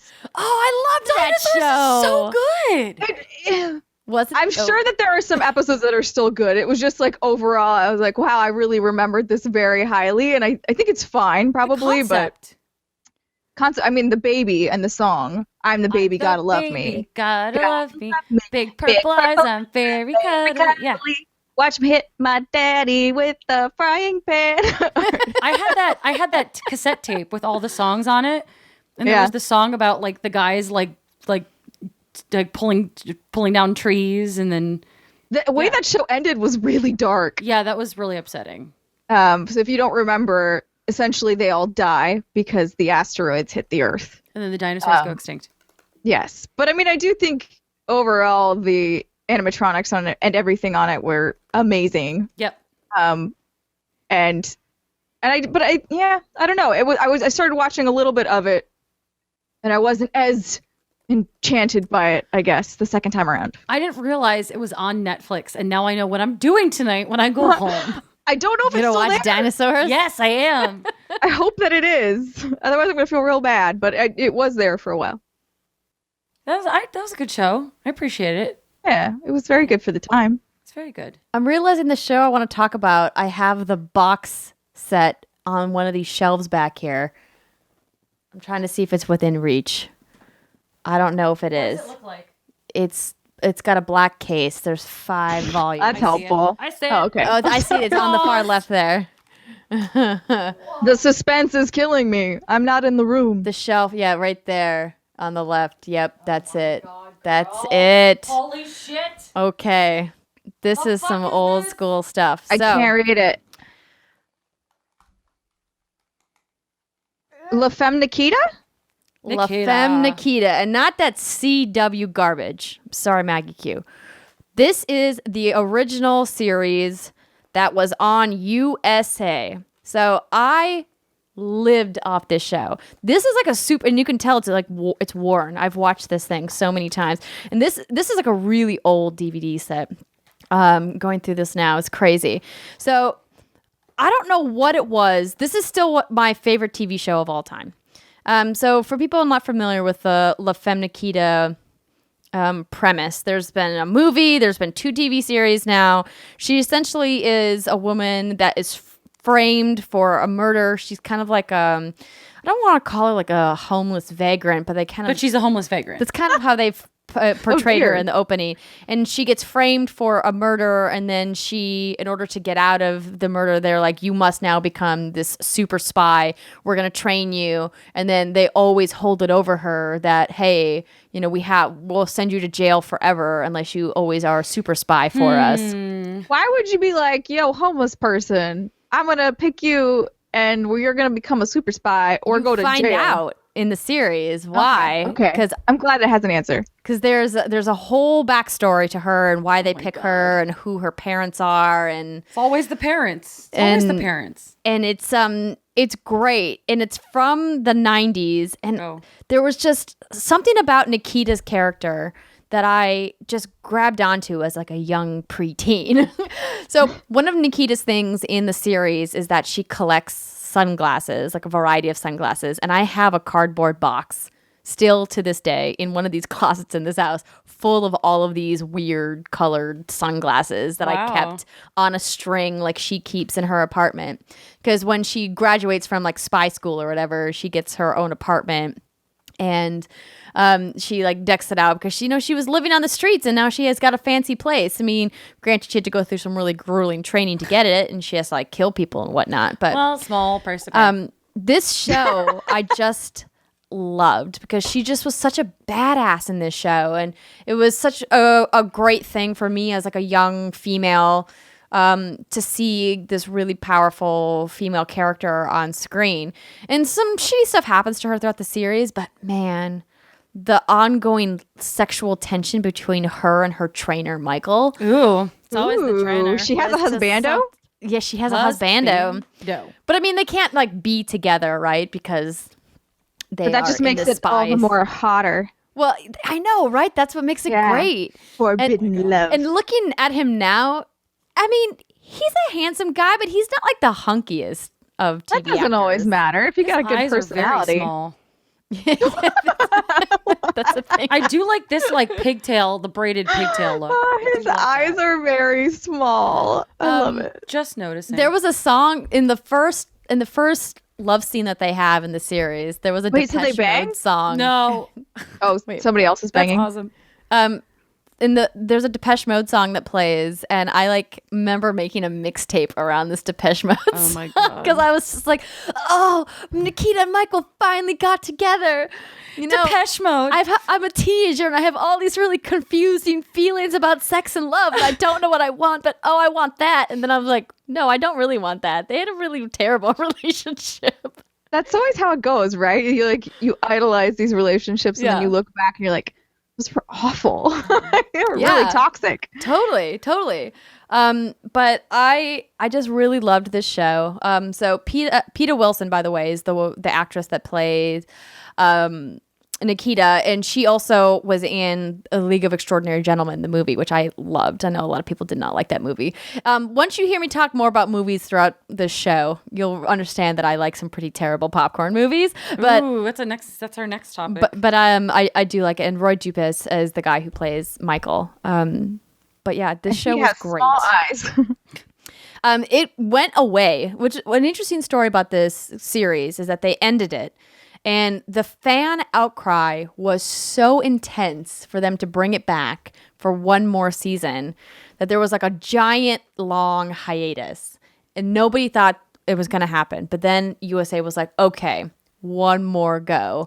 And they brought back one final season. And it was, you could tell that it wasn't as good as the rest of them. It was like the last 2 seasons of Buffy. Like, oh, wow. But it's satiated that kind of desire to have a connection with these characters one more time. And it's kind of a sad ending, the way that the way that they closed it off. But I mean, just talking about it right now makes me want to pop this guy in the Oh my God. in the Xbox. So That's what Andrea's doing later. Here we go. I'm gonna open up some wine and watch some La Femme Nikita. Amazing. And if you've never seen it, I don't Alexa. even know if it's available streaming anywhere. Oh, probably. It's gotta be. But it's great. Alexa, do you have a show? I do. While Andrea was having her confused feelings about Sex and Love over a live action television show, I was having confused feelings about Sex and Love over an anime. Shocking nobody. It could have been puppets. You never know. I'm going to pull an anime out of there because I really thought about it. There was an anime based on a manga, like late 80s, early 90s, like old, or I think it's older than that, called Ranma One Half. Nope. Silence. Nothing. Oh, wow. Okay. People out there listening and watching are like, I know that, Alexa Ray. Someone out there is having a heart attack because I'm talking about Ranma One Half. So after the series ended, like it's done, like it's been gone for a while. It's now everything is all, Yuri on Ice and Sailor Moon. This was a manga that was made in anime. And the premise of the manga is there's this boy and he's like, he's training for martial arts or whatever. They're all training for martial arts in anime. And he's super androgynous, yes? Getting there. And he's... I was just guessing. And he is betrothed. And he's like in like a betrothal with like this girl. Like this girl is his future wife, basically. But he is cursed. Whenever he gets wet, he turns into a girl. What? Okay. And he has What kind of what? And he like turns, rain? If it rains, he turns If it rains, into a girl? if someone, if she gets angry with him, she'll dump a bucket of water over his head and he'll suddenly have boobs and be a girl. But is it real just weird. water or is it also Water. like wine? Water. Okay, Dumped just water. out. He gets wet. That's it. He's a girl. If you throw wine in his face, he's okay. I think maybe. I don't know. I don't think that actually happens in it. But he has people courting him both as Ranma actually boy hilarious. and then as the girl. So he's kind of like Jem, but weirder. But weirder. And there's all these hijinks that ensue. There's this really aggressive, really strong girl named Shampoo who is in the picture. Like the cast of characters is very interesting. In the anime was one of those shows that I would just put on and let it run for hours and hours. And I would either sit and watch it or like fall asleep to it. It was like my anime comfort food. And it's so old. I haven't seen like anyone talk about it in ages. Like I was over a friend's house a couple months ago looking at his wall of DVDs because we were all trying to figure out something to watch with dinner. There's like 10 of us in this apartment. And we saw the Ranma DVDs and some of us were just like, holy shit, literally haven't seen anything having to do with this in ages. It's definitely not for everyone, but it's definitely what you would consider like an anime classic, like one of the classics. I really like it. I think it's really cute. So, yeah. It sounds interesting. It's so interesting. I love the idea of this person who is like cursed and something really obvious like completely like changes them. Can you remember a specific episode or scene that was particularly poignant or funny to you about when the change happened? So there's a specific episode, and I might be misremembering one detail, but they're at like an ice skating rink, and they're all the whole group is skating together. The group of like friendos with Ranma, the girl he's betrothed to, Shampoo, and he's there, and they're talking about something, and he's talking to his soon to be lady, I guess, and she gets angry and there are these bro-y dudes hanging out in the ice skating rink, and they're like, oh, have you seen that like Ranma girl? Like they have no idea that this guy is the same, and everyone's like, no, and they're just these awful bro-y dudes hanging around, and the girl gets angry and she dumps water over Ranma's head. Ranma becomes a girl, and these bro-y dudes are just like, hey, and they're like all up on his, well, not up. Wait, do they not realize it's the same? Did they not see the transformation? No, they don't see the transformation. So they're just like, oh, hey. And they're like all over him. And he's like, I'm a girl but a guy. I'm a guy in a girl body. Oh, God, this is really awkward. So when she dumps the water on him and he becomes a girl, is he now a wet girl, or does he magically dry off? He's a wet girl. Okay. That sucks, right? Yeah. Wet girl. It's a wet girl. So he never gets to have the amazing. He's like always hair. clammy. No, it's like so he has like hair and then like a little ponytail, like just enough of a ponytail that it's not masculine. So when he becomes a girl, it's like the same thing, or it's like a little braid. So when he becomes a girl, he's got like the little braid and the boobs. Is it just physical, or does he like instantly get mood swings just and physical. Cramps? Nope.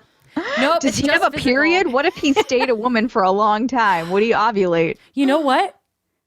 Does he become smarter and wittier? Christine, the exact thing you just said, I've thought about multiple times. Like if he remains a woman for like a month or two, is he going to start ovulating? Is he going to get cramps and chocolate cravings? Ooh. I don't know, but I have thought about this. I like it. I'm glad I'm not the only one who's like, wait a minute. You know me, I get hung up on weird shit. This was one of those things I got hung up on. Not surprising. No. So we'll try to run through the other thing quickly, or we can save it. What do you think? I want to talk about it. Steimer's like, I'm ready. Got I am one ready. loaded in the chamber. So the other thing that I saw when we were talking about, potential TV conversations, in addition to a series that we miss, that's gone, that now you're thinking about, is a storyline that pissed you off that you still haven't let go. Something that happened in a show that you love that you're like, God damn it, why did they do that? And the tweet that I saw, the example was Joey and Rachel. Okay. That was pretty that dumb. whole storyline. They were like, I'm still mad about that storyline. And I was like, yeah, what would I be? My sister tweeted that she was mad about Lexi and Mark in Grey's Anatomy. She was just mad about that storyline. Okay. And I'm like, what would I be mad about? And I have something that came to mind pretty quickly. But Steimer, I'm dying to hear what yours is. So mine is from Gilmore Girls. Oh boy. Because it's my one true love in life.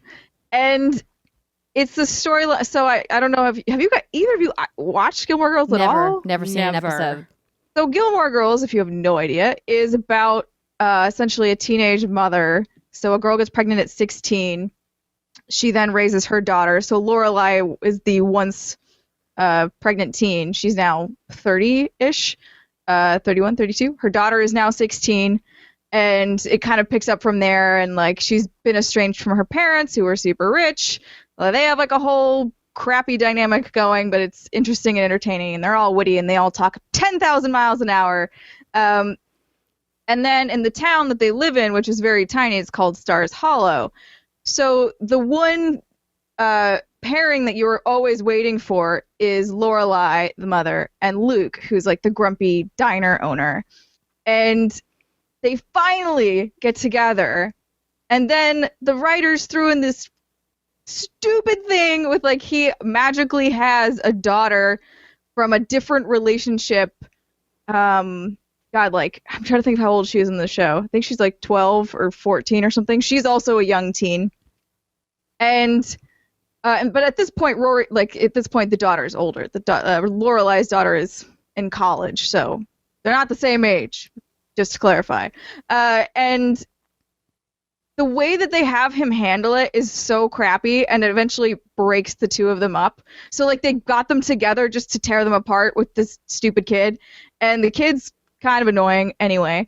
And, yeah, I know, right? It's just like, but actually, I've watched back through all of Gilmore Girls and realized that all of the relationships that I had idolized and thought, like, oh, it would be so great to have a relationship with your mom like Lorelai and Rory have, or it would be so great to have, like a Jess or a Logan or whatever, who are the husbandos of that group. And they're all crappy. All of these are bad relationships. They're like all toxic in some way, and it's just fascinating that I never saw it before until now. And then I look back at it and like Lorelai and Rory are incredibly codependent. Never noticed that before. And then all of the problems in most shows just stem on really bad communication. Like, all of this would be fixable in 2 seconds flat if you would just sit down and talk to your partner. But nobody does that. Why don't they do that? I have no idea. Good TV, yeah. But it's frustrating. And I went back and watched Friends too, and it's a similar thing. I'm like, 99% of these shows would not even exist if you just had a 5-minute conversation. And I get it, like, but then there wouldn't be a show. But I'm like, come on. Some of them are just so bad. Anyways. Damn. So yeah, eventually, It's a thorn in your side. What? It's a thorn in your side. You're It mad is. about it. I am mad about it, and I'm really mad that because Luke doesn't even tell Lorelai that he's got a daughter for like a month. He knows about it and just doesn't tell her. And then eventually she runs into the daughter at the diner on her own, and she's like, "Who do you belong to?" She's like, "My dad owns this place." That's a great way to find out that your partner has a child. Like, come on, man, get your shit together. You got the girl you've been wanting, you've been pining over forever. And this is how it's going to go down? Like, come on. No. Stop it. Drama. Stop it. They do eventually, like, get together again, but it was just so frustrating. So the thing that I thought about a storyline, this is semi-recent. I mean, there are a couple relationships that I could dig out, but this one is not relationship-based. It's event-based. So I am a big fan of the Game of Thrones books, A Song of Ice and Fire. Mm-hmm. There's been many deviations from the series popular on HBO from the original text. Yes. Many of these things have been debated. The one thing that really kind of like has stuck in my craw that I'm mad that the showrunners for HBO changed. It's kind of, I don't know if it's kind of spoilery. It's about the Red Wedding. So season 3. I feel like you and I picked the same thing. It's season 7 now. So if you haven't watched it yet, you're kind of shit out of luck. But I'm giving you a little bit of a warning. I'm talking about what happened at the Red Wedding. So in the Red Wedding, Catelyn Stark, murdered, throat is slit. In the books, she becomes a badass character. The show completely wiped her off the face of the map. They're like, goodbye, you're dead forever. But in the books, she becomes a character called Stoneheart. Lady Stoneheart. And we don't know how pivotal she's going to be because they kind of left her story open. And I'm really excited for book 6 if it ever fucking comes out. You and I picked the exact same moment. This is amazing. Exactly what I How wanted did to we talk pick the about. same moment? Because what's better than vengeful zombie mom? Right? True. It's too good. I thought about picking maybe the show's complete trashing and not using of Princess Ariane of Dorne and completely her storyline in favor of something a little more closely knit, I guess. But this is the thing that bothers me the most because that is such a compelling, like, wrinkle. And it's such a supernatural element in a show that doesn't have enough fantasy elements in it. Now that the dragons are here and they're a thing and they're real, we're talking about the White Walkers and the Army of the Dead, some more of the fantasy and the supernatural is coming into play. But there's so much more of that built into the book that I don't think the show has quite captured. I mean, we've seen a little bit about the Lord of Light and his power to bring, people back from the dead and to do crazy things. And we've got, the red priestesses and whatnot. And we've finally got, we're seeing a little bit of Beric Dondarrion in the series. Yeah. But he plays a much bigger role in the books. And he plays a big role with Lady Stoneheart and their whole thing that they have going on. And I thought it's just such a fucking travesty. It's so dumb that they cut her character from the show. And I get why they did it. I'm mad about it. Yeah. No, I hear you, especially because, like you mentioned before, it begs the question, does this mean she just isn't really that important in the long run? Is she just essentially a really cool throwaway character? Maybe, hopefully not, but the fact that they cut her completely means she's definitely not a super contender in this game. And not that she would become... Oh my God, can you imagine her sitting on the Iron Throne? Oh God, a zombie mom on the Iron Throne. A zombie queen. It sucks because, the thing that makes the Game of Thrones books, I think for me, super compelling is when you get the stories of the people that maybe aren't Cersei or Daenerys or Jon. It's like Sam's stuff or like Bran's stuff, like the characters that are not the big movers and shakers, but are in lower, smaller places, because it's those smaller smaller places and those choices that have this giant ripple effect on everything else that happens, which is why I was really banking on the show maybe picking up Lady Stoneheart. So bummer. You know, I think Super a lot of bummer. us fans still held out hope that she was going to come back, but it's clear that they're not bringing her back now that we're, midway don't have through time. almost season 7 and, one season left. But yeah, I was kind of pissed about that. But I do hope at some point we can have like a spoiler cast for everything that's happening on Game of Thrones, because Let's do it. Gee, it is getting so dang good. Shit's lit right now. I had to watch the last episode twice because it was so good. So good. It was real good. But I watched it on my phone. hey, Now I have any- HBO again, and anywhere I'm you like, can. thank God, so I won't have to worry about spoilers on the internet anymore. So maybe we'll do that for a final segment at some point in the near future. But that's going to do it for us for this week. A reminder to everybody, if you guys want to become part of our Patreon community, we're taking feedback right now from all of our patrons. We want to hear from you about how things are going with the show, what kind of content you would like to see. If you have anything constructive that you would like to contribute, please reach out to us. contact@whatsgoodgames.com is the email. You can also go to our Patreon page, patreon.com/whatsgoodgames, and leave us a comment on our community post there. We're, adding a bunch of new people to our Facebook page, which is exciting. So if you guys haven't liked us on Facebook, we'd really appreciate it if you did. And also, it would really, really help us out if you could rate and leave a review for the podcast on podcast services, whether that be iTunes or Google Play. Britt gave me the good news that we got accepted into Spotify. Yay! Which is awesome. So you'll be able to get the What's Good Game podcast on Spotify as well. And if you could, download from those sources, even if you don't watch it there, just, it helps us out, it helps us grow our audience, and, helps us, continue making the show. So thank you, everybody, for tuning in to this week. Britt will be back next week. Have no fear. And have a great weekend, everybody. Take care.